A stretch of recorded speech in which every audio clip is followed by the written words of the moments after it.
Hello and welcome back to Exothermic Plays Games. I'm Exothermic and the date today is Wednesday, October 9th, 2024.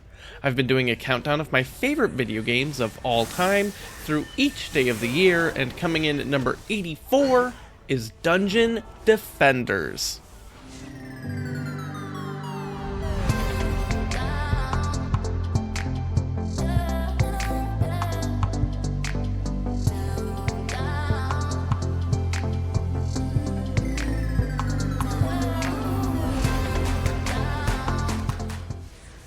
If you love tower defense games, congratulations, you've made it. This is it. There are no other straight up tower defense games left to do on the list. Though I suppose there's other games that have towers that shoot at minions, but I wouldn't call them strictly tower defense games. Dungeon Defenders is one of the greatest cooperative games ever made. You make your character, which can be one of so many classes, especially as they keep releasing new content, and get killin'. There is actually a loose story in this game. Some adventurers live in this castle, protecting magical crystals that keep a big bad evil at bay, and they go off on some more adventuring, leaving their kids at home, because they're so responsible and definitely no problems. Yeah. While hordes of goblins and orcs and ogres and other fantasy monsters start storming the castle to get to those crystals, and it's up to the kids to protect them. Like I said, no problems. Enemies spawn in waves from different points throughout the room, and you can check all of that information out with the map between rounds or even during them. You'll also notice other items like chests filled with mana gems and, well, items. The game is also kind of a role-playing game in some ways, with a full gear system. Gear can modify stats for your character, but more importantly, it can give bonus levels in skills. As you keep playing, your character will level up and learn more abilities and gain points you can dump into some of those abilities or other skills and stats, not just for yourself, but also your defenses. The biggest thing here, however, is that each character has wildly different modes of defenses they can place. As some examples, Apprentice, who is basically a standard wizard dude, summons more traditional towers that shoot in a variety of ways, but notably can summon walls as well.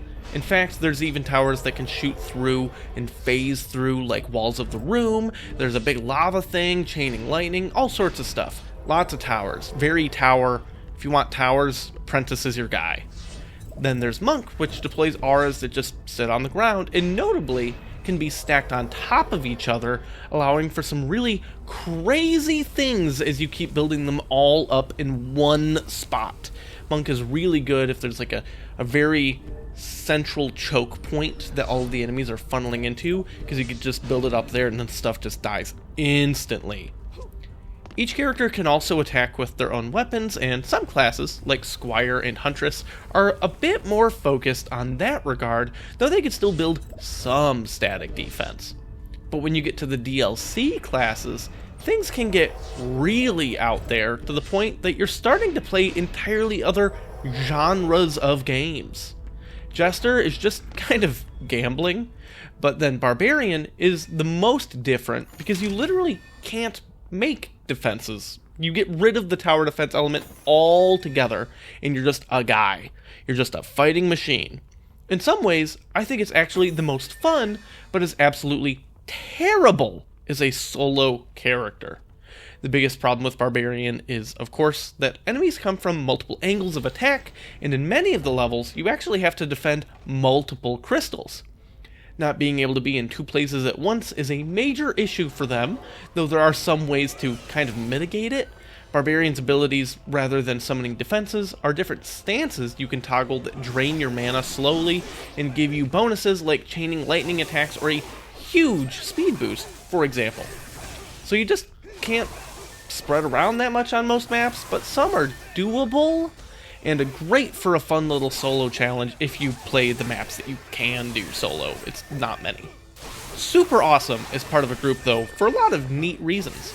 While everyone makes their own towers and such, spending mana to do so, you also spend mana to upgrade them into stronger versions of themselves and even heal them. Not needing to build a bunch of stuff lets Barbarian dump all that mana into those things, letting everyone else focus on whatever, But more importantly, it means Barbarian isn't eating into the defense supply cap. There's a total amount of things that your whole squad can build, but having a Barbarian kind of just covering a small area, more or less, on its own, lets everyone else focus on the other areas being covered much better. So I said Barbarian might be the most fun, and I stand by that, but it's not my favorite. That would be Summoner, who lets me play a full-on, top-down, real-time strategy game inside this cooperative action tower defense game. Summoner has a lot of really unique things going on. First, you can turn yourself completely immune, almost like a ghost, and just phase through everything. But you can't interact with basically anything except casting spells like healing and upgrading defenses. Second, you have the ability to turn on a top-down perspective of the entire level, which nobody else can do, but is necessary for Summoner because your defenses move, and are alive, and are monsters. You get to summon all sorts of enemies you might face, like archers and orcs and spiders, and even the giant, terrifying ogres. Each one of these has their own roles they fill, and getting the right combinations in place feels great, but you're also more mobile than most classes because, well, your defenses can move. Importantly, in this top-down perspective, you can cast things map-wide instead of having to move there first. RTS is my favorite genre, and when this expansion came out, it took the game to a whole new level for me, where it went from really fun with friends, but I don't know how much I do outside of that, to, oh wow, look at me, I'm kind of addicted to this game now for a while. There is absolutely no shortage of things to do, which was great with that, whole addiction thing. From a pretty interesting campaign with a ton of level variety culminating in a really great final level. You're at the top of the whole castle and you're like on the roof of whatever, and there's this dragon that's circling around and there's enemies coming in from all sides, and you have these big like crossbow things mounted on the castle walls, which I am blanking on what this is actually called, but it's like a giant crossbow and you launch a big bolt or whatever. You have a lot to do all over the place, and it's awesome, and I love that whole design. It's great. But then there's more. There's loads of expansion content they've added over the years, and still do, by the way. They made a whole sequel game which changed a lot of elements and kind of sucked, so they eventually gave up and resumed development of content for this game, and even released a new character earlier this year. But if all of that isn't enough for you, the game fully supports mods, including community-created custom levels. You can do Helm's Deep in here. The game is, from top to bottom, oozing with charm and fun, even when you're not really playing it. You can hang out in your tavern where there's seasonal decorations, a bartender that works also as a gear vendor, and find little Easter eggs.